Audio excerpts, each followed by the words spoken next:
Santo. Santo dia. Que bom estar com vocês, mas no Consagra-te TV, o tema de hoje é um tema especial. Vamos falar da alegria, vamos falar da verdade. E alegria e verdade tem tudo a ver uma coisa com a outra. Afinal de contas, você não pode ser alegre sem viver a verdade, né? No programa de hoje também precisamos entender que tudo que Jesus tem por natureza e conquista, a Santíssima Virgem tem por graça. Podemos entender que Jesus era um homem de verdade, um homem de alegria. Nossa Senhora também era a verdade e a alegria. São Luís Maria Griot de Montfort, no seu tratado da verdadeira devoção à Santíssima Virgem, ele nos leva a esse entendimento.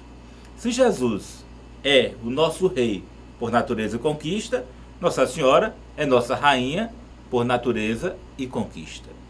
O reino de Jesus, ele por natureza está dentro de nós, dentro do nosso coração, dentro das profundezas do nosso ser, por natureza e conquista. E o reino da Virgem Maria? O reino da Virgem Maria também está dentro do nosso coração, dentro do nosso íntimo, dentro do nosso ser, por graça. Construir o reino de Maria é construir o reino dentro do meu coração, dentro do seu coração. Por isso que Maria Santíssima é também chamada de Maria, Rainha dos Corações, porque o seu reino está no interior do homem.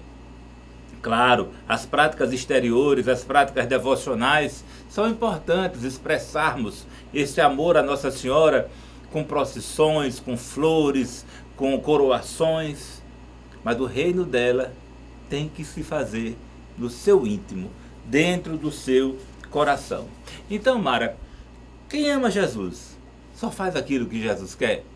Normalmente, quando nós queremos bem uma pessoa, nós queremos manifestar tudo aquilo que é o gosto daquela pessoa, não é? Por exemplo, se você tem alguém muito próximo de você, que você convida para a sua casa, você sabe que aquela pessoa não suporta cebola, você vai fazer um bife acebolado? Não, vem cá, não tratamos as pessoas que amamos justamente o oposto do que ela quer.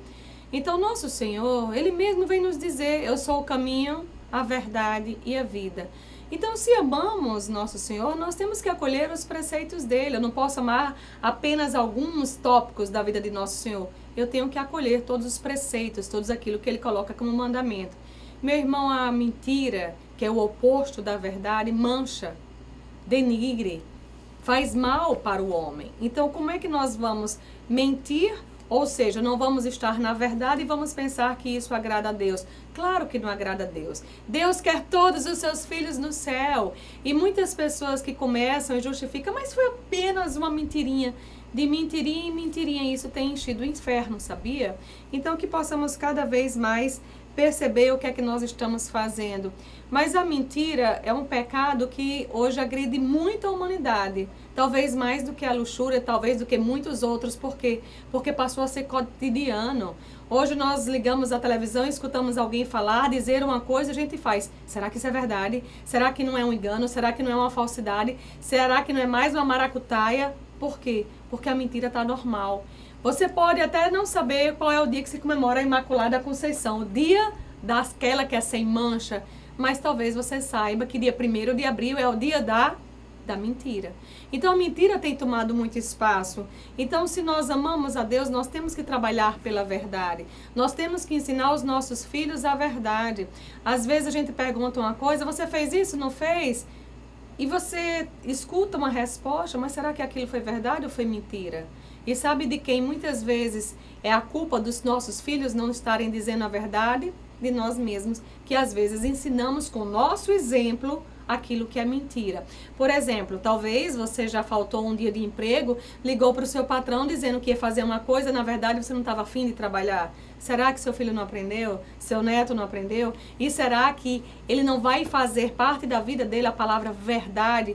Porque o que ele vê é um testemunho falso? Então que tenhamos muito cuidado com aquilo que nós colocamos, com aquilo que nós expressamos. A mentira hoje faz parte da vida e Deus não quer a mentira. Pode ser que meu cabelo seja cacheado, seja isso, seja aquilo. Vamos viver nossa verdade. Quantas pessoas têm fotos hoje, quando a gente pensa, foi pelo Photoshop. E os perfis é uma enganação. Vamos viver cada vez mais essa verdade, que é a grande preocupação de Deus. Deus quer que nós vivamos a liberdade. Mas para eu ser livre, meu irmão, eu tenho que ser verdadeiro, entende? Se você está tendo um relacionamento, você começa a mentir, você não vai ser livre, porque você vai ter medo de ser descoberto, você vai ter medo daquela situação. Nós precisamos buscar a liberdade, e essa liberdade só encontramos na verdade. É isso. Então a mentira, como o Mara colocou, está sempre aí, de mundo afora, solta. Ligam pra gente e diga que não estou. Nos procuram, não estou em casa, estando. Não posso ir, podendo ir. César, você que é médico, quantas vezes já chegou alguém, me dá um atestado? Atestados graciosos, né? Então como as pessoas procuram viver a mentira para justificar as mais diversas coisas. A Madre Rosa Gatorno, uma madre fundadora dos Filhos de Santana, que tem casas aqui no Brasil, inclusive aqui em Natal, mas a sede é lá em Roma. Ela, como fundadora, ela é uma religiosa, mística. Era a mulher que clamava: Maria, meu tudo depois de meu Deus, e que também não amou por brincadeira. Madre Rosa ensinava às suas freiras, às suas noviças, que não mentissem por hipótese alguma. Afinal de contas, em direção a Cristo, que é a cabeça da igreja, não podemos ter mentira. E Madre Rosa trabalhava no culto à verdade. Que a verdade sempre esteja mantida diante dos teus olhos. Porque no caminho do Senhor não pode ter mentira. No caminho da evangelização não pode ter mentira. Quem busca Jesus não pode mentir. E ela dizia para suas noviças: quando o bispo chegar aqui para fazer, era uma pesquisa, uma investigação, diga tudo a verdade. Digam a verdade àqueles que lhe perguntarem. É assim que age, nos lábios da verdade, as filhas de Santana. Afinal de contas, a verdade ela sempre tem que estar nos nossos lábios e no nosso coração. E ela dizia que a verdade seja sempre seu tesouro. Então eu digo para você que está nos assistindo, que a verdade seja sempre o seu tesouro. O que você tem de mais precioso é a verdade. É a sua palavra, a sua honra, a sua verdade. Nunca dizer mentiras, nunca sair dos lábios de uma filha de Santana a mentira. Afinal de contas, a sinceridade, a caridade, o amor de Deus são coisas importantíssimas para o projeto salvífico. Para o resto é nada diante disso. A presença de Deus, quando habita em nós, sempre vai se manifestar com a verdade. Então a gente vê na nossa igreja, a gente vê nos nossos grupos de oração, situações que às vezes tem mentira. Como é que a gente vai ver Deus no irmão, se aquele irmão está vivendo uma mentira? Ele falta ao grupo de oração e inventa uma mentira, diz que está doente, diz que está com chikungunya, mas você vê que na mesma semana ele estava em outro local fazendo outras coisas. Claro, estava doente, mas usou como desculpa. A verdade é que ele não foi porque não quis. Claro, a doença atrapalhou também, mas não disse a verdade. A verdade eu queria ir, mas a doença não está me deixando um pouco, acho que eu vou para outra coisa, vou fazer uma outra realidade. Então é isso, entenderam? Consagrados a Nossa Senhora, não podem mentir. E uma coisa, né, César, interessante é que as pessoas fazem: mas eu não menti não, foi meu irmão que mentiu. Sim, mas você está ali, vendo a situação pegar fogo, como se diz, você está consentindo uma mentira, você está permitindo que outra pessoa seja acusada, seja culpada, porque não foi aquela pessoa, mas você sabe quem fez. Procure uma pessoa com mais maturidade, converse com ela e escute o conselho, o que é melhor você fazer. Porque mesmo, muitas vezes, consentir uma mentira se torna mentir. E uma outra característica de Madre Rosa Gatorno, a fundadora dos Filhos de Santana, é que como ela era uma mulher de verdade, ela era uma mulher alegre. Quem vive a verdade vive feliz, vive alegre. Então, o lado alegre de Madre Rosa era algo muito expressivo nos seus livros que ela nos apresenta. E ela dizia para suas noviças que estivessem sempre alegres, que Deus está convosco. E a alegria não é um modo de ser, mas a alegria é o efeito da liberação das causas da tristeza. Alegria é afasta a tristeza. Lembra da música? Lança fora a tristeza e não olha para trás. Sorrir é bom demais. Então é isso. Então a alegria é um estado de espírito que renuncia à tristeza. Então, Mara, o que mais Madre Rosa nos exorta sobre a alegria? Ela tem um espírito jovial, independente da idade, você pode ser jovem quando você é comunicativo, quando você tem garra. Madre Rosa, ela gostava de música, gostava de dança.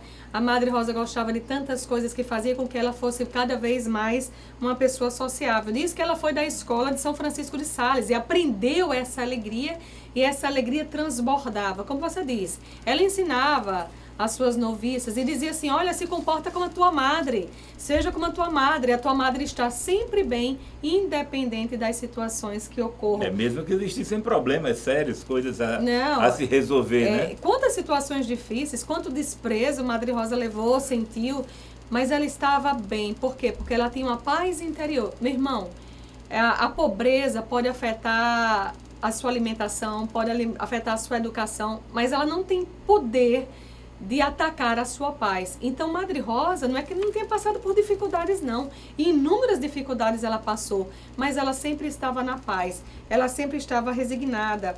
Mas ela dizia uma coisa às suas filhas: se você quer passar pela cruz, não pense que se passa pela cruz quando você está desmotivada, não. Para passar pela cruz tem que ter coragem, tem que ter força, tem que ter garra. Madre Rosa diz que, eu não sei que era o horário que aquela santa, como se diz, dormia. Porque ela escrevia de manhã à noite, de noite à manhã, era o tempo inteiro muito ativa, fazia sempre, e as pessoas às vezes chegavam para ela e faziam: não dá tempo de fazer isso. Ela fazia: mas como não dá tempo? Se eu consigo resolver, se eu consigo fazer. Então a madre, ela sempre falava da alegria, ela sempre estava E ela não alegre. deixava, Mara, não deixava de ser uma mística, uma mulher de mortificações, uma mulher que tinha vamos chamar, flagelações na época que ela vivia com muita intensidade, práticas reparatórias. Sim. Mas não quer dizer que para viver essas experiências de mortificação, ela tenha que viver na tristeza. Ao contrário, é o que você falou, ela passava na cruz com alegria. Se você parar para pensar, Nossa Senhora foi alegre o tempo inteiro, apesar de suas dores. Madre Rosa, ela tinha suas dores, tinha, mas isso não tirava a alegria. E ela sempre colocava que se aquelas irmãs queriam ser santas, elas tinham que ser alegres, independente das causas que fazia. Por quê? Porque ela dizia o quê? Nós confiamos em Deus. Então, se Deus é a nossa verdade, Deus é a nossa alegria. Se Deus nos alegra, essa é a nossa verdade e isso nos basta para ter. Ela combatia muito a questão da melancolia, né? Porque a melancolia é esse abatimento, é essa desmotivação, é esse desgosto. Então, Madre Rosa dizia não, que nós tínhamos gosto pela vida. Por isso que diz, é uma mulher que amou, e não foi por brincadeira tudo que ela viveu, porque ela sempre era muito, muito forte. Tudo que ela fazia, ela ofertava a Deus. Se ela almoçava, era ofertado a Deus. Se rezava, se escrevia, se dançava, se exortava, tudo ela aproveitava como oferta a Deus. E nisso aí a gente vai entender. Quando você tem um lado melancólico, você cai na tristeza, tudo bem? Quando você cai na tristeza, muitas coisas você não consegue mais cumprir. Ou seja, seus objetivos você não vai mais buscar. E quando você cai nessa tristeza, e se alguém chega para você e pergunta: você fez isso, Mara? Se eu estou melancólica, se eu estou na tristeza, eu vou dizer: fiz, mas nem fiz. Então, a melancolia vai levar você a viver o quê? Uma mentira. Porque você quer fazer as coisas, você não consegue. Então, abra do olho, meu irmão. Busca alegria independente das situações que você vive. E cada vez mais o seu ser vai transbordar essa alegria, essa verdade de vida. Então, outro ponto a falarmos é o Papa Bento XVI nos ajuda. Na sua encíclica Spe Salve, ele começa a falar sobre a Virgem Maria. Que a igreja saúda Maria como Maria, a estrela do mar. Ave Maria Stella. Maria, estrela do mar. E ele faz uma analogia que a vida humana é como se fosse uma viagem, um caminho. Um caminho com qual meta? Um caminho para encontrar a plenitude. Este caminho, um caminho marítimo. Um caminho marítimo numa noite, num mar tempestuoso, enevoso, né? E muitas vezes no mar a gente não tem como se guiar no mar da vida. Mas existem os astros. Astros que nos direcionam àquela estrela maior, a estrela da manhã. Aqueles astros nos guiam. Os navegadores conhecem as constelações, e essas constelações que têm o brilho que vem do astro maior, do Sol, o brilho que vem do que mais brilha, podem ser luzes, luzeiros, para nos mostrar o caminho. Essas pessoas, essas luzes, esses astros, são pessoas boas, pessoas que nos orientam, orientadores espirituais, amigos, padres, confessores, pessoas que vivem a alegria, pessoas que vivem a verdade, que nos direcionam na noite como estrelas cintilantes para o caminho da boa navegação. Se todas essas pessoas podem nos ajudar como astro, imagine a Santíssima Virgem. A Santíssima Virgem Maria, que é uma verdadeira luz, um verdadeiro luzeiro, que brilha com a luz de quem brilha mais, que é o sol, que é o nosso Deus. Maria Santíssima reflete a luz de Deus e nos ajuda nesta caminhada marítima, dessa estrada marítima da nossa vida. Então, ela nos conduz ao próprio Deus. Maria Santíssima nos conduz ao porto seguro. Existe o astro-rei, mas ela vamos chamar de astro-rainha, aquele astro principal que nos guia nas noites escuras e nas noites traiçoeiras. Então, Nossa Senhora, o sim de Nossa Senhora tem sido a esperança de muitos através dos milênios, que se torna realidade. Pelo sim de Maria, todo o projeto salvífico foi executado com eficácia. E hoje, caminhamos na igreja no caminho de santidade, graças ao sim da Santíssima Virgem, quando ela diz: eis aqui a escrava do Senhor, faça-se em mim conforme tua palavra. Então, Maria Santíssima é verdadeiramente uma mulher de alegria, uma mulher de verdade? Com certeza, nossa mãe, não é? A Imaculada Conceição, a da alegria. Deixa eu te perguntar uma coisa, minha irmã, você já levou alguma palmada na vida? Você já fez alguma coisa de errado e por castigo você apanhou? Então, talvez você, mesmo sendo consciente que ia ter aquela repreensão, aquela punição, você honrou. Não, eu errei. Eu vou assumir as consequências. Apanhou e acabou. E que bom que isso acontece, entende? Muitas vezes, quando as famílias permitem que os seus continuem no caminho errado, aquilo vai perpetuar. Uma criança que chega em casa com a borrachinha do colega e a mãe faz: que bonitinho.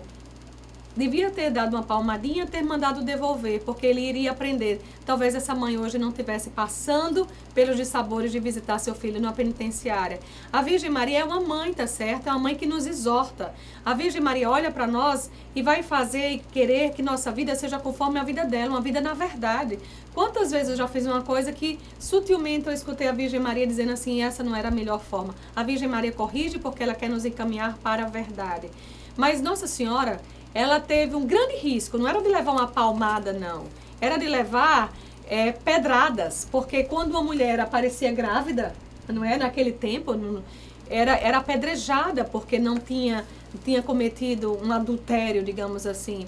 E a Virgem Maria, ela não saiu justificando para as pessoas que o filho era de A ou de B, não. A Virgem Maria aguardou no silêncio, ela confiou em Deus e que tudo se realizaria.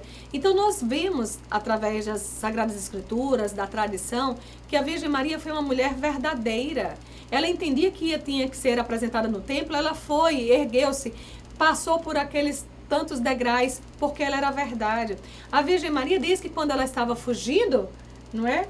E perguntaram: quem é essa criança? Quando estava ela em São José, os soldados, por quê? Porque Herodes tinha mandado matar todas as crianças. Sabe qual é a resposta que a Virgem Maria deu? Isso é tradição da igreja. Esse é o Filho de Deus. Ela não mentiu. E como ela não mentiu, ela não se enrolou na mentira. E como ela não mentiu, as imagens de Nossa Senhora pode ser aquela mulher que pisa a cabeça da serpente. Por quê? Porque Satanás não tem nada para acusar nossa mãe. Porque ela foi sempre verdade, ela foi sempre isenta de toda a mancha do pecado. Então Nossa Senhora é a mulher que preservou a verdade. A Virgem Maria é uma mulher da alegria. E independente dos sofrimentos de Nossa Senhora, ela estava alegre. Porque o que ela tinha dentro dela era muito maior do que todo o exterior. É verdade, meu irmão? Quantas casas recusaram que Nossa Senhora fizesse pouso com São José? Mas por que ela ia ficar triste? Por que ela ia ficar desapontada se o que ela levava no seu ventre era mais valioso do que tudo? Mesmo que ela tenha passado pelos desertos da vida, mesmo que ela tenha ido para o Egito, a terra dos ídolos, ela sabia que o que ela carregava era o verdadeiro Deus. Então, quando nós temos convicção no nosso coração daquilo que nós temos, nada é capaz de atingir ou tirar nossa alegria, entende isso? Nossa Senhora tem aquele encontro, vai apresentar o menino Deus no templo, com aquelas pombinhas, que era todo o tesouro que ela tinha. Simeão a encontra. Uma espada de dor transpassará a tua alma. Doeu? Lógico que doeu. Mas aquilo não tirou sua paz. Aquilo não tirou sua promessa. Ela sabia, o anjo disse a ela, o governo dele, o reino dele não terá fim. E era essa a confiança que a Virgem Maria tem em todos os seus momentos. Então Nossa Senhora, mesmo vendo que tinha perdido seu filho nos 12 anos, ela sabia que ali era o Filho de Deus. Quando vê Jesus na cruz, pensa que ela ficou triste, desamparada, largada. A palavra bíblica é firme e forte. Ela estava de pé. Então que possamos olhar para a Virgem Maria e pedir, suplicar para ela: mãe, me ensina essa coragem, essa valentia, me ensina a verdade, que seu filho é verdade, que minha vida tem que ser um transbordamento dessa verdade também. Eu fico imaginando aqui Nossa Senhora, lá em Lucas 2, no Magnífica. A alegria do cântico de Maria no Magnífica. Imagine Maria Santíssima cantando, minha sorrindo. Alma glorifica. Minha alma glorifica o Senhor. O Todo-Poderoso fez em mim maravilhas. E ela dizia a verdade. Derrubou dos tronos os poderosos e os humildes exaltou. Ela era uma mulher de verdade. E ela dizia, acredito que Nossa Senhora no Magnífica, era uma alegria, um sorriso, um brilho nos olhos. Uma alegria só para passar a verdade que Deus nos ensina. Eu acho que ela fica alegria. dizendo assim para todos nós: tende confiança, meu filho venceu o mundo. A alegria que ela estava no momento de Pentecostes, gente. A ressurreição. Então, a vida de Nossa Senhora é marcada por essa alegria. Pois é isso. Então você que passa por problemas, passa por dificuldades, pessoas enfermas na sua família, pessoas doentes, dificuldades financeiras, o desemprego. Mas você tem Jesus no seu coração, você tem o maior tesouro. Então, não permita que essas tribulações tirem seu brilho, tirem sua alegria. Não minta, seja verdadeiro. Conte a sua história de verdade. Estou desempregado, estou com dificuldades, estou sem dinheiro, estou com enfermidade, mas eu tenho Jesus bem vivo no meu coração. E com Jesus vivo no seu coração, tudo isso será superado. Que por fim o Imaculado Coração da Santíssima Virgem triunfará. E Jesus faz nova todas as coisas, são promessas. Então vamos viver essa alegria, vamos viver essa verdade. Então, teremos que terminar nosso programa, deixar um cheirinho para todos. Consagra-te.